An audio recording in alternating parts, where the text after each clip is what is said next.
Welcome to this episode of Dream Farm. Today I want to go back over all of the practices that we've been doing on this farm and bring you updates.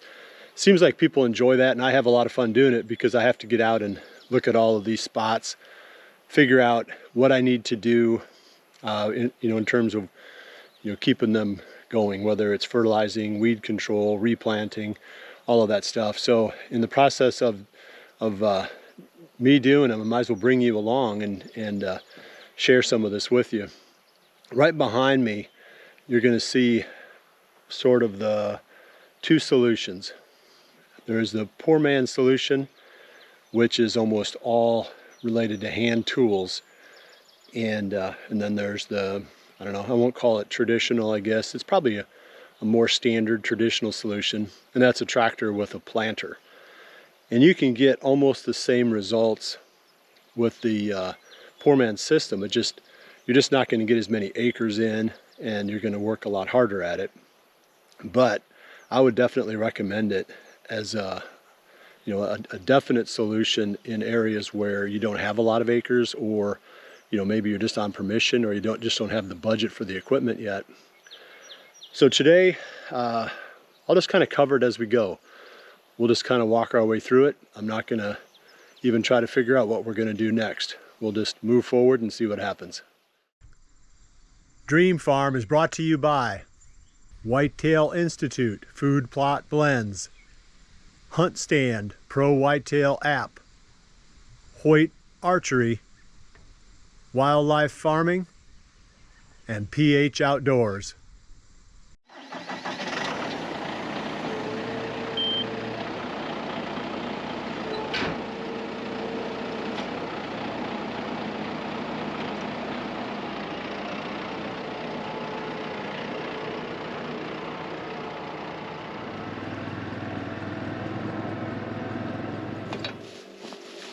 We're going to start right here. This is one of those other spots on the farm that I mowed and sprayed to kill, but haven't tilled it up or done anything else with it. We had a comment, and a good one, that a fellow said it's really not a fair comparison to have an open field that you drill into and then have this field tucked in the timber where you don't get very much sunlight, a different blend, and then try to make a comparison between how the one practice does versus the other. So even though my main priority there was just to see if it would germinate well, how many of the seeds would germinate, with just throwing it out on top, still isn't really a fair test. So we're going to do it here. We got, this is probably, it's even less than 1/4 of an acre, I think.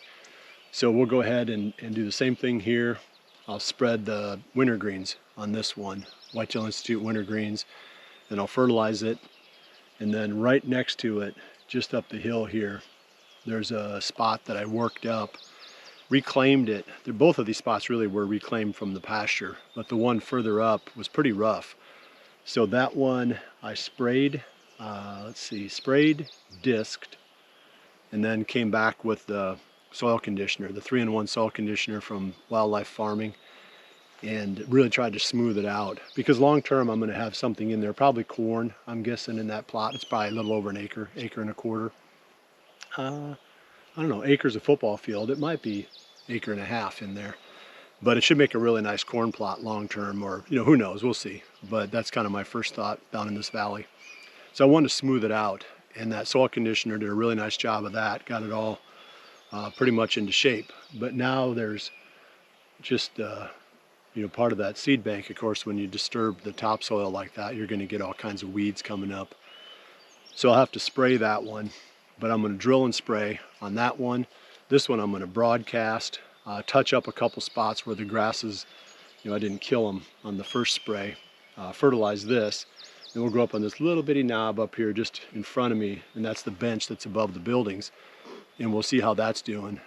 That was the one that we drilled, let's see, exactly a week ago. There's no Ethan here today to pick on. That was the first time that he had ever planted a food plot. So just going around with the bag spreader was his first try ever. So hopefully that gets him thinking that even on some of the places that he has permission, he can get this stuff done.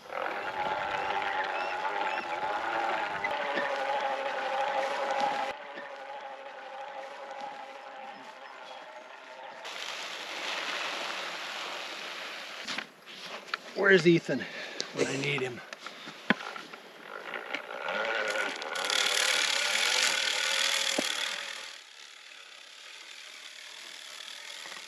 So the next project is to take the drill and seed down this acre and a quarter new plot that I created.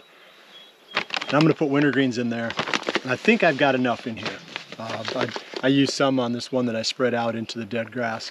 But hopefully I've got enough to do that one. I've got a little tall tine tubers left, so if I need to, I can throw some of that in. But the setting that we used last time when we drilled that bench worked out really well.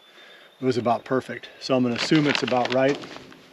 And then just to be safe though, I always check a number of times. I go back and look in the drill just to make sure that it's feeding out at the right rate. And that way you don't get too far behind or too far ahead.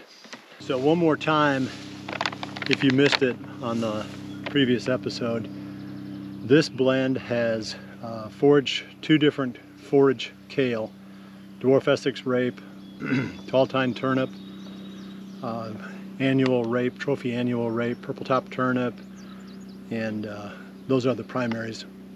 So kale, rape, and turnips, and that's a real nice blend. There's something there for each part of the season.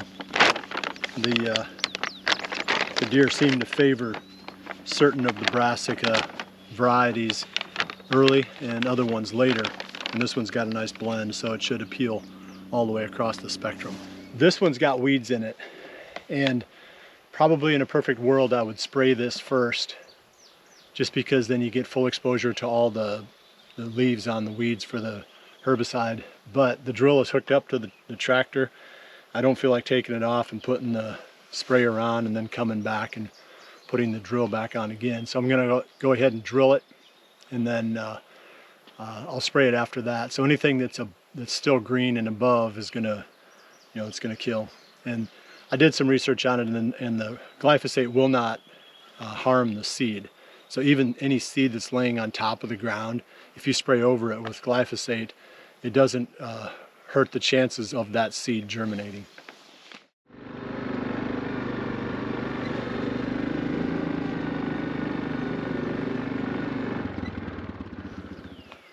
So the whole idea was to see how well this was germinating.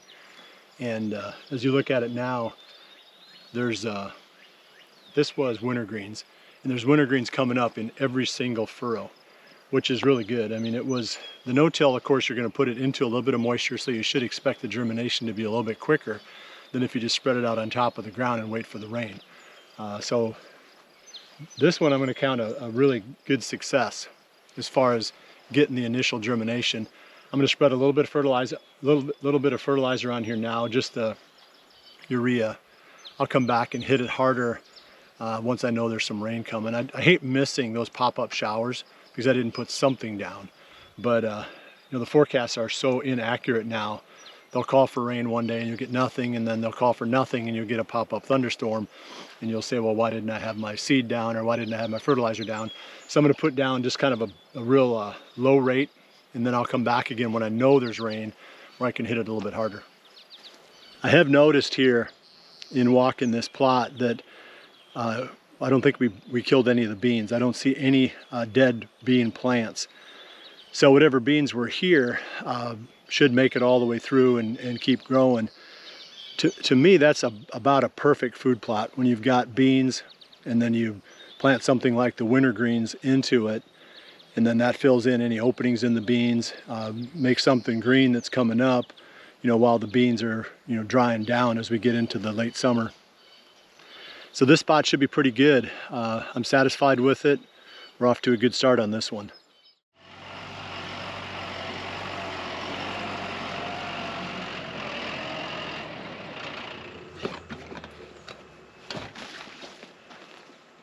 This is the last spot that I'm going to run the drill on for now. This stretch, it's about a half an acre, was planted to the Whitetail Institute power plant. And the deer loved that so much that they ate it while it was trying to grow. It was just growing too slow. We didn't have hardly any rain at all after I planted it, as you know, we've talked about that over and over. So anyway, I sprayed it a week ago, and I'm gonna come back in right now and I'm gonna drill the winter greens in there. Same thing I've been putting in the other spots. That's a pretty good, you know, so far so good on how well that does with the drill. So hit this, but in the process, I'm gonna do an update on how the rest of the stuff that we planted on this ridge is doing. You can see behind me, the corn looks pretty good. There's sorghum in there. It's growing pretty well. We got some pumpkins on the backside. We need to go check those. First, I'm gonna drill this little stretch right here.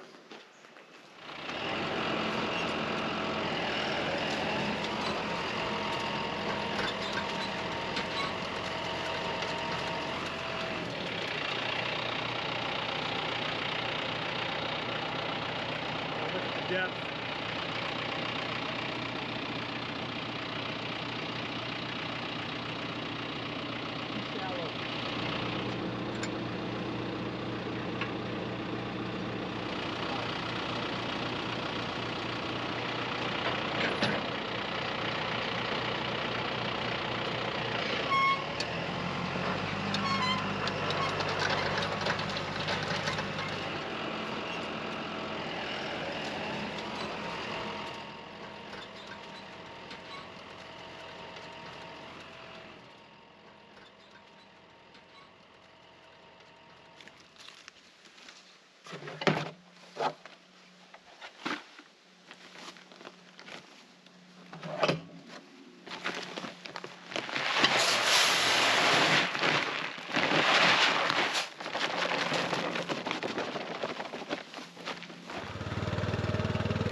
Here's the pumpkin.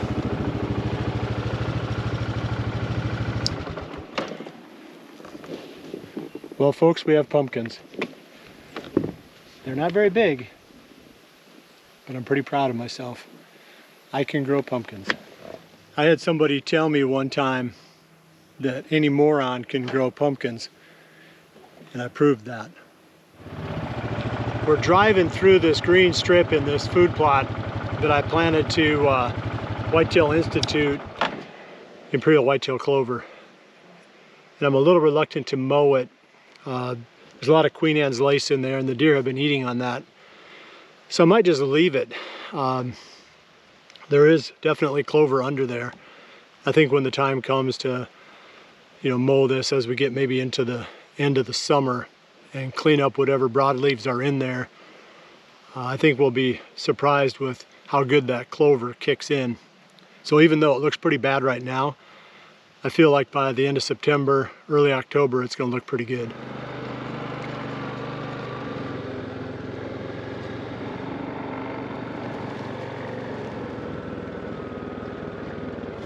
This is that interior plot. And we're going to look at it real quick and see how much of the tall tine tubers has germinated.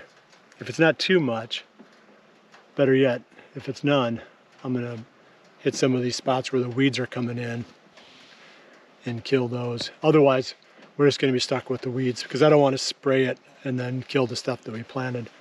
So let's take a quick look. All we did here, if you missed the last episode, was mowed it, sprayed it, and then spread with the little bag spreader the tall tine tubers. And we did have rain. Today's Tuesday, 3 days ago.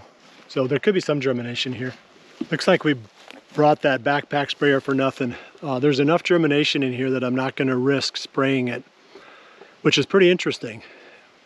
With just 3 days since it rained, and all we did was spread it out on top without burning off the residue or anything. We've got tall tine tubers coming up. So that stuff germinates and grows quick.